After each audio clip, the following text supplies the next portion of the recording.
look for your hand. Yeah. And in the event that you do have an objection, then you can object verbally. Yeah, I'll be connected by audio, so I can. If Phil says something I really disagree with, I can chime in. That shouldn't take long. Yeah, you might want to have somebody drive you if that's the case. All right. So, can we do an eyeball on quorum? Are we, Tammy? What happened? Sorry, what? It's a continuing saga of Zoom and technology. I timed out. Yeah, and so that's exactly what happened. So we had an account issue for our last meeting, and it was thought to be resolved, and apparently it's not. So it will be resolved right after this meeting. So we're at this point, Tammy, and just have a question. We were just about to have a question from Phil on the vacancy management report. So, Mr. Squire, the floor is yours again. Yeah. So, first of all, thanks a lot. I think all of us know this became a top of list issue when the board was reconstituted, and I can see the positive trend. Two things I'm seeing is a positive trend, and I'm seeing that you're applying resources to it. You seem very occupied with it, and within the limits of your resources, you're working on it. So, I guess what I wanted to know is the 3%, where did it come from? Is it a reasonable number? Is it an achievable number? Because sometimes people throw numbers on the table that they want you to reach and they're not attainable. So that's all I wanted to know is it a reasonable number to get to 3%? Through the chair, the 3% is a reasonable number. Through conversations with the board earlier, where we need to really look at reasonableness is the length to turn a vacancy. So the number of vacancies you have and the amount of time you need to turn a vacancy. With the aging stock and the excessive wear and tear on some of our units, some of those days may not be realistic. So we want to get to the 3% and reassess what the target is in length of vacancy, and then make sure that's correct. But I think 3% is more than reasonable. Based on the turnover we're seeing right now, and that's what we're pushing to be below. Thank you, Adrian. Thank you, Mr. Chair. Just to add to that, Paul, my recollection as being a former member of the board was that the KPMG report recommended a 3% vacancy rate and not to exceed that because of loss of revenue. Yes, and I know it's founded in previous reports, but I don't have the rationale for days. So yes, and once we sort of get to the point of assessing is that the right performance measure, we'll go back to the source and then report back to the board on what a new measure might be if we're changing it and any recommendation there. But I think anything more than 3% is not acceptable. So I think that has to stay. And then we have to really look at the time it takes to turn a vacancy, because every month extra is a month of housing someone does not have. So we really have to be conscious of that.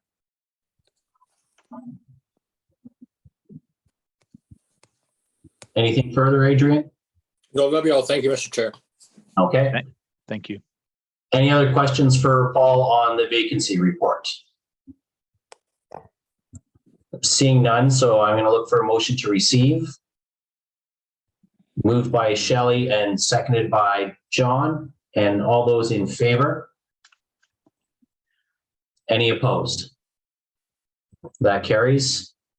Moving on, the next item on the consent agenda is the Finance Committee reports. For the purposes of information, this is a verbal update from Shelley. Shelley, if you'd like to take it from here. Thank you, Mr. Chair. The Finance Committee did meet last Thursday, August 11th. We received and discussed a number of items. I will say the reports were well prepared. They were extremely thorough. They left very few questions for the committee. And Melissa has listed the reports that we received for information only, and I believe they're included in your package. Further to those, the committee also received, had some robust discussion and ultimately approved the following reports to be brought to the full board, which are on our agenda later. So there's 4 of them. and they're being brought to the board for your review and approval, primarily due to the procurement policy where they exceed the maximum amount for the CEO. I will just note that the requests and the reports are all aligned with the multi-year budget already approved by the City of London. And where applicable, they support the LMCH asset management plan, specifically the capital work. So quick summary, that's all I have. Great, thank you for that, Shelley. We'll look for a motion to receive that. And just noting that we are going to be having the actual reports received later in the agenda, so there'll be an opportunity for questions and comments there. So look for a motion to receive. Moved by Tammy and seconded by Shelley. All those in favor? Any opposed? So that's carried. Moving on, item D is the HR and Governance Committee report. This is again a verbal from the committee chair. Gary was lucky enough to be the last one to put his hand up to say he didn't want to be chair at the committee, so it's his chair. Gary, over to you. Thank you, Chair. That's false. I volunteered for this one. So we did meet on August 3rd for the first time, where I was designated chair. We're going to meet 4 times a year. We received in front of my notes, we received a staff report from Kim in regards to the attendance management policy. Spoke about employees as far as missing work due to COVID-related issues. She provided a draft version of both an employee attendance support plan, as well as employee with disabilities procedure to the committee. Kim also provided a report to the committee in regards to human resources performance. She provided a background for the first 2 quarters of 2022 to the committee. And some of the topics included staff complement, recruitment, leave of employees, average sick time, and ongoing training. And then finally, Paul provided a staff report in regard to delegation policy, where discussion was had about whether delegates will report to the committee or the board as a whole, and discussion in regards to LHMSC staff reviewing policy and updating stakeholders to connect with the board. I think that's essentially it, unless Paul or Kim, if I've missed anything. Well, thanks for that, Gary. And I think the only one that's actually up for board approval later in the agenda is the attendance policy. So I will ask if anybody has any questions for Gary or for Kim on the reports that the committee received that were in your package. And I'm not seeing any hands go up, so I'll look for a motion to receive. Moved by Adrian and seconded by Shelley. And we'll call the question. All those in favor? Any opposed? Seeing none, that carries. Moving on is item E. That's the Tenant Services Committee report for the purposes of information. That would be Anne Marie who would provide the verbal, typically as the chair. She's had to send regrets for tonight.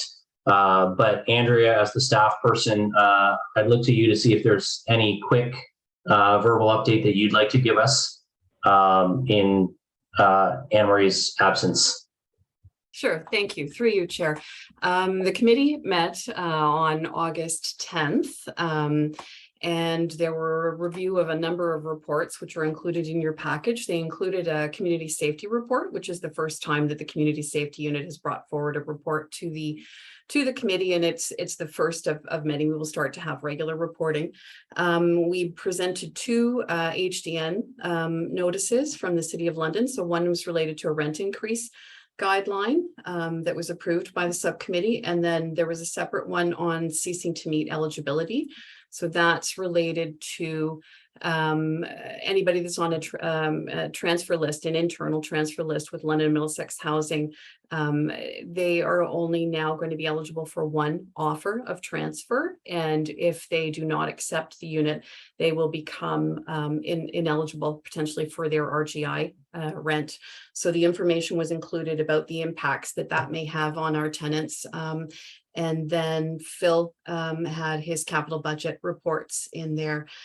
We have a number of staff here today. So Bryce Porter is with us, our security manager. Trevor is here, as well as Phil and myself. If there are any specific questions related to any of the reports, we're happy to field those.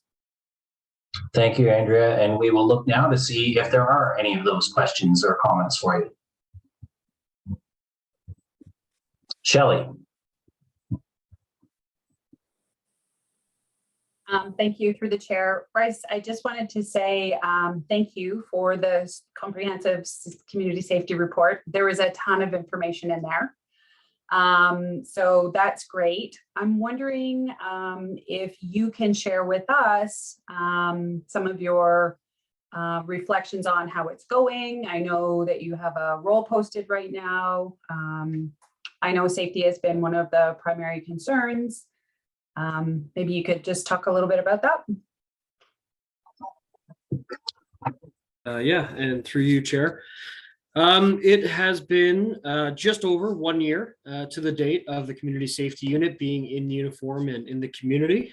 I have seen progressive increases in both the awareness of my team, but also the acceptance of my team. So obviously with this type of community, there were some initial concerns about the uniform and some of those negative connotations that come with previous law enforcement type roles, and obviously the greater community. But a lot have come around, a lot have welcomed us, and we are now quite well known in the community and are usually the first steps. I get a lot of emails. We've opened it up to all tenants to both email us or call us, either directly to myself or through a community safety unit email that all of my team members and myself have.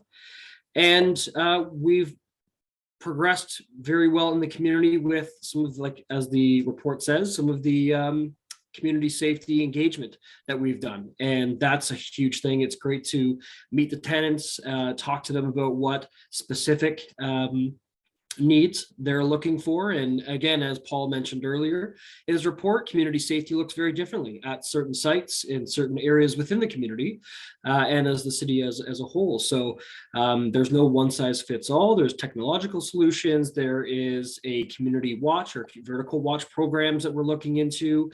There are increased foot patrols. There is increased CCTV and investigative processes with LPS. So it's a wide array of things that we need to look at. And so far, it's been great. The 1 year has just passed, as I said, and the stats that we're showing and how busy we've become with both the tenant side of things, but also building that rapport with the non-tenants and creating those positive interactions has really been beneficial, I think, to both staff and to our tenants. And to me, I've really seen this program come a long way, and I'm looking forward to where this is going to go.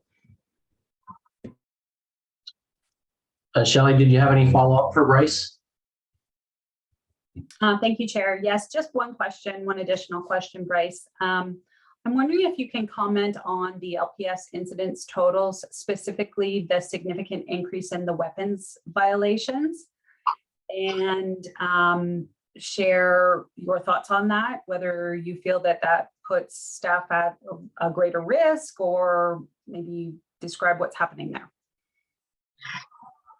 Thank you. Yeah, through you, Chair. It's almost a deceiving statistic there.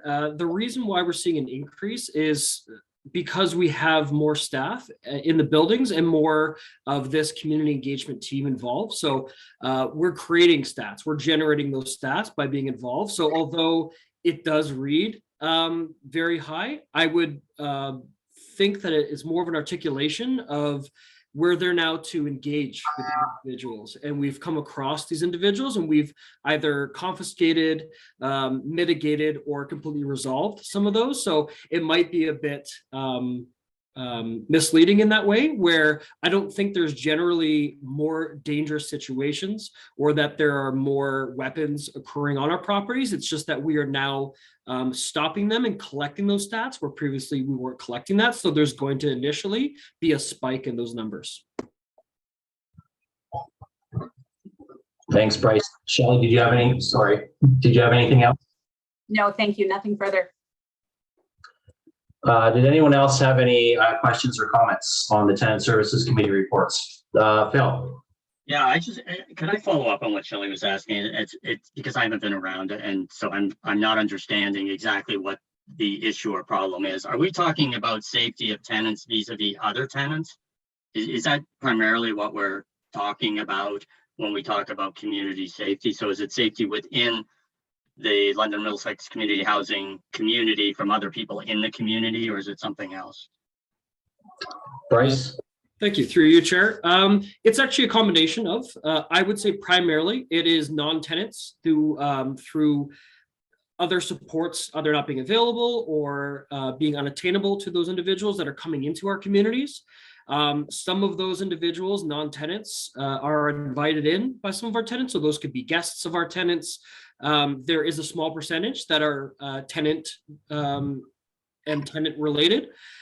And we work very closely interdepartmentally with both property services and tenant services to mitigate that. So if it's a non-tenant issue, it would fall primarily on myself and my team to investigate and work with community partners. So that could be police, fire, ambulance, or if it is tenant or guest related of tenants, we then work with our tenant services team to mitigate those and educate tenants or go down to the LTB process, depending on the severity of those incidents. So to answer your question specifically, it's primarily non-tenants coming into the community of LMCH.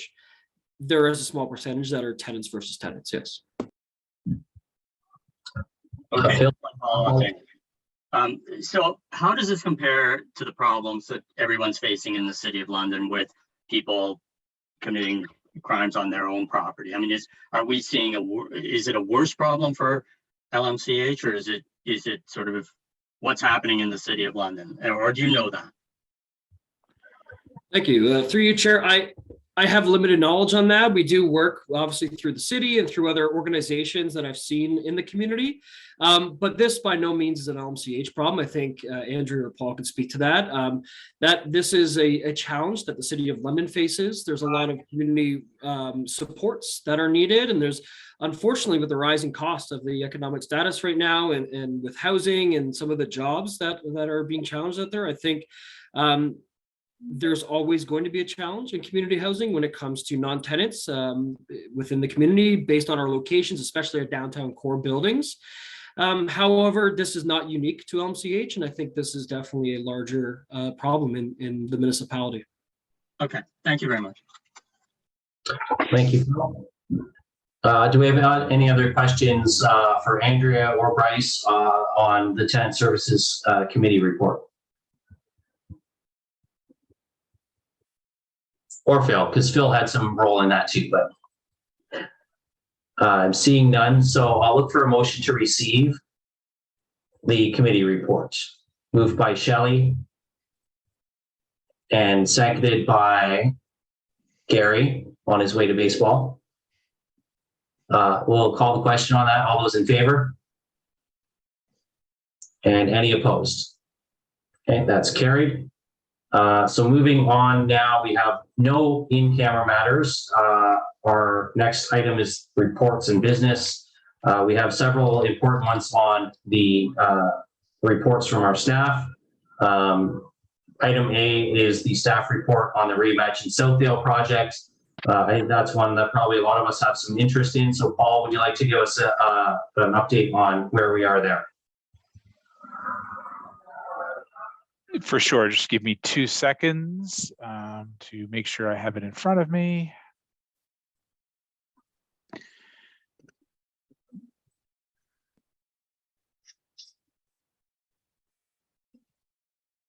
And my intent was to share my screen, but that is not possible with this version of Zoom, so I apologize. So the overview for Reimagine Southdale, this has been a journey to get where we're at today, starting from the approval of the board in, I think, December 2020 on the selection of the site, through the selection, hiring of a project manager, Scott Robertson, who's joined us here today, selection of an architect, and engaging the community. We're pleased to report that after today's meeting, we're prepared to submit a zoning bylaw amendment to sort of get all the zoning approval for this project. Essentially, that's the sort of the start of the development approval process. There are a few things that we need approval for, including the height of the building we're proposing, the setback from the street, and reduction in parking. Interesting for the Southdale community, there is a potential for a road widening on Southdale. So that land that we thought was ours as part of the project is now considered by the city as part of theirs. So we have a request to be able to have a reduced setback so we can keep the buildings where we need to sort of support this project. So they're all minor issues from the planner's perspective that we have on board and the architect. However, they all require city approval. So that process is being submitted. Through that proposal, we are submitting what our vision for this site is.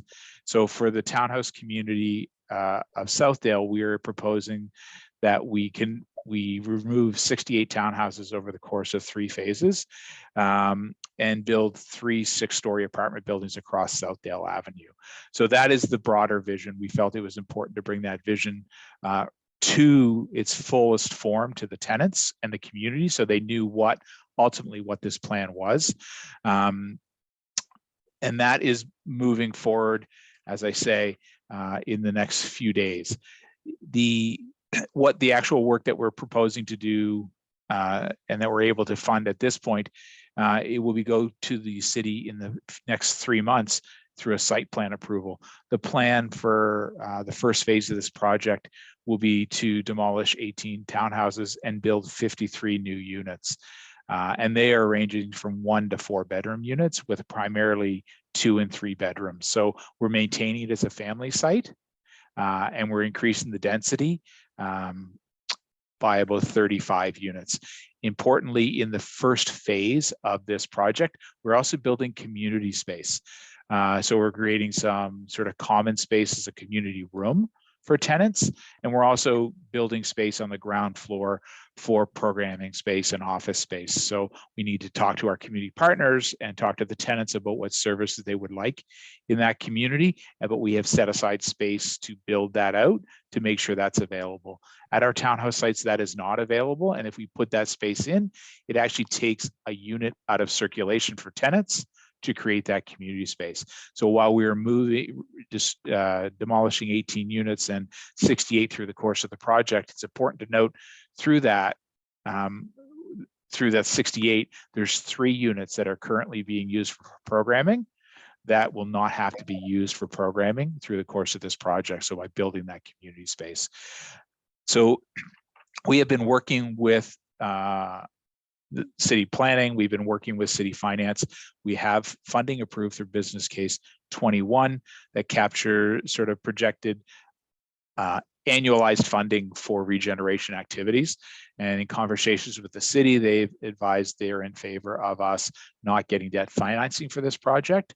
And they are looking at getting city council approval to move some of those funds forward so that we finance this project without debt financing. We can move forward without getting a mortgage or other tool. So we do require city approval for that because it is part of the budgeting process, and that would be going forward with the new council early in the new year. The total contribution required to build this project for hard and soft costs is about $30 million. We've got some contingencies in there. We've inflated that cost a number of times through the course of COVID and with the current inflationary pressures. We are looking to get $2.6 million from CMHC through a contribution. So it's not a loan, it is a contribution to the project. And we are hoping to increase that amount based on the accessibility and energy targets they have set, but that's the minimum we're expecting. We've already secured $100,000 in seed funding to help us with the planning costs for this project. So in addition to the funding from the city, we're hoping to achieve 2.75, $2,750,000 in funding to offset some of the costs in this project. The timeline, that we're projecting is that if we get our decisions in the timing we're hoping, that next June or July, we'll be ready to get our permits and finalize our general contract procurement, do the RFP, and then that would set us up to start our work in early fall. It's important to note, of the 18 houses impacted in phase 1, most have already moved out. Those who have not have already selected where they would like to move, and we're just working on them on available units in those communities, and we're supporting them as best we can through that process. In the next coming days, we'll be speaking to tenants directly impacted by phase 2 and phase 3 of this project to make sure they know that while there's no timeline, their house has been identified as one that may come down in the near future.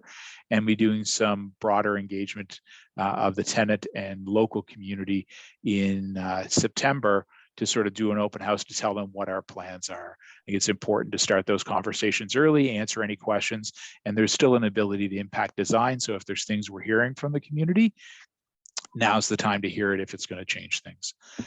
So I think that is the fulsome update. I apologize for not being able to share some updated renderings we have, but technology has limited us.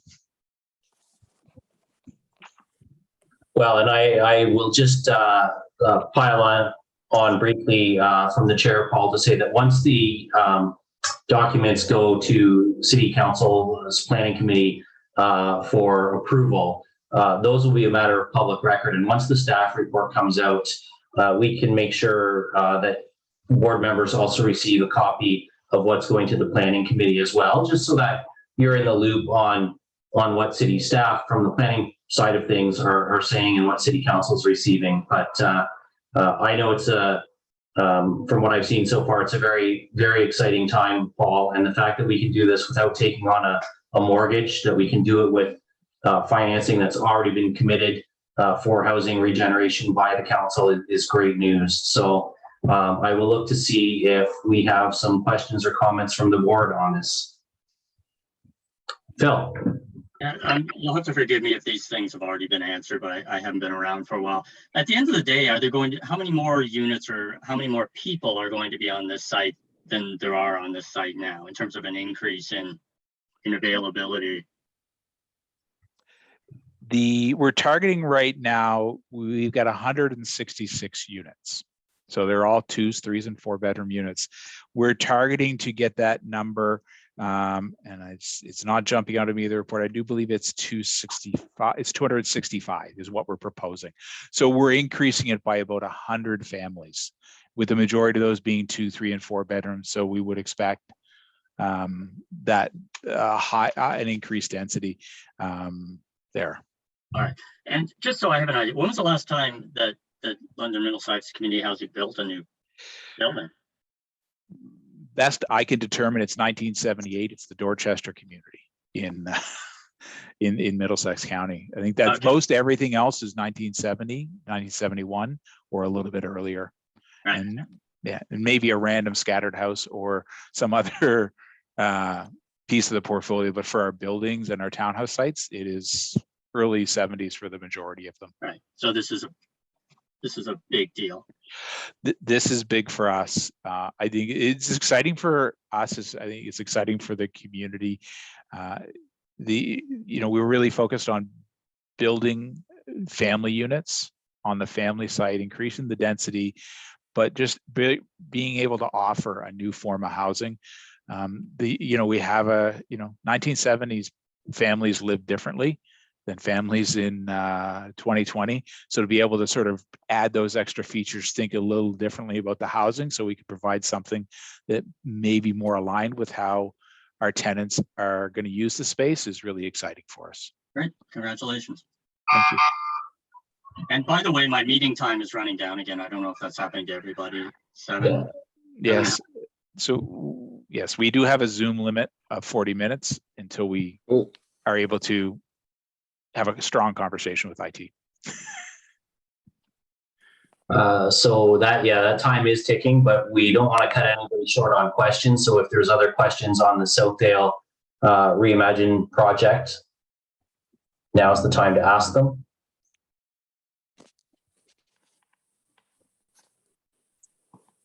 I'm not seeing any, so we will look for a motion to receive Paul's report. Moved by Shelley and seconded by Phil. All those in favor? Any opposed? That's carried. So moving on. So the next 4 items, perhaps we're able to deal with together. These are arising out of the Finance Committee reports for board approval.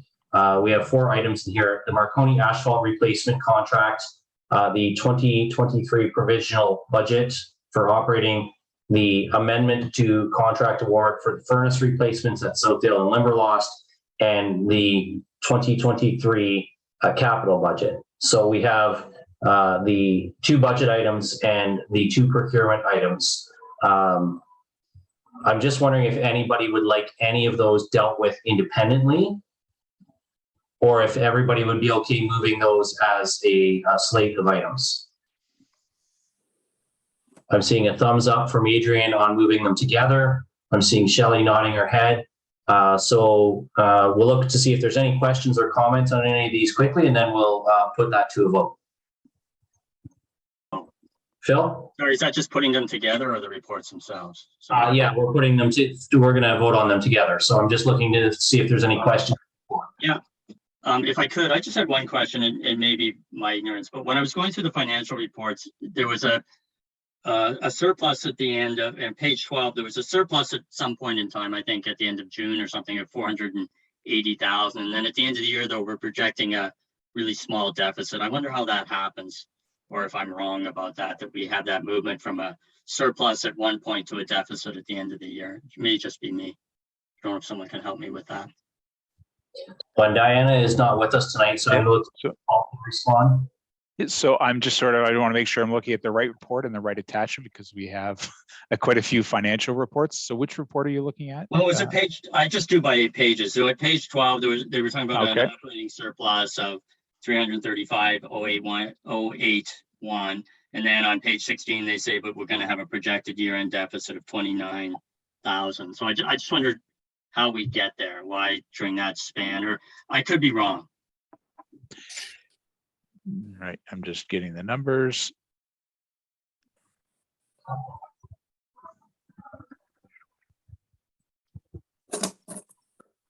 Okay.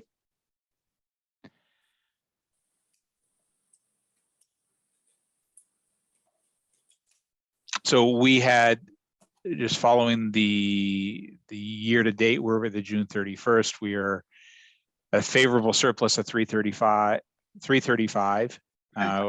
And we had projected a deficit of 146. Right. So that's where we're at favorably, and that's primarily due to the increased revenue that we're seeing. And then I'm going to go to 16.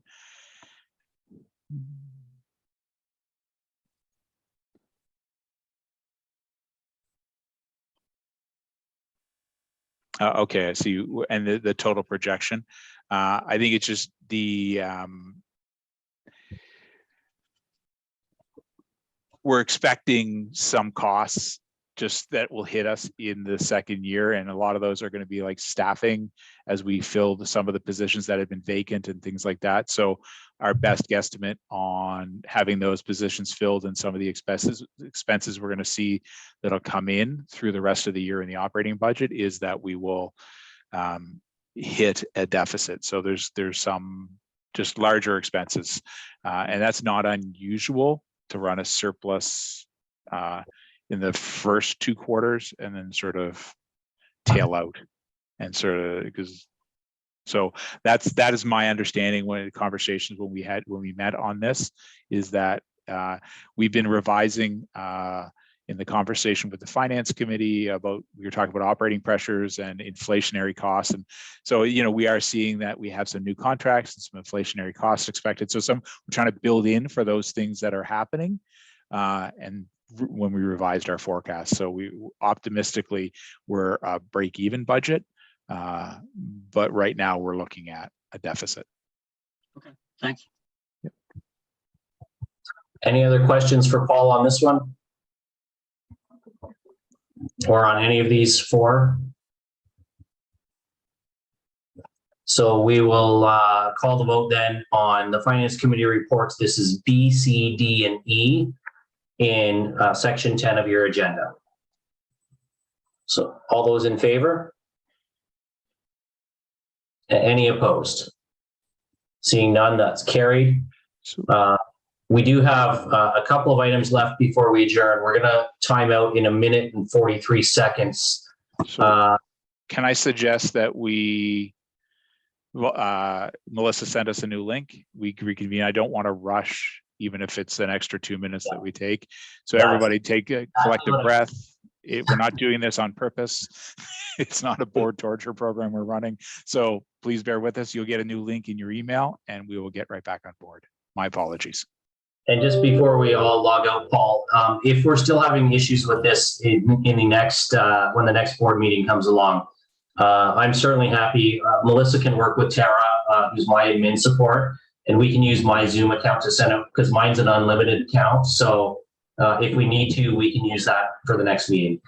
Yeah, no, there's going to be some conversation. So we have an account that's also like that. So I think it's just a matter of, we had a laptop crash and it just led to a cascade of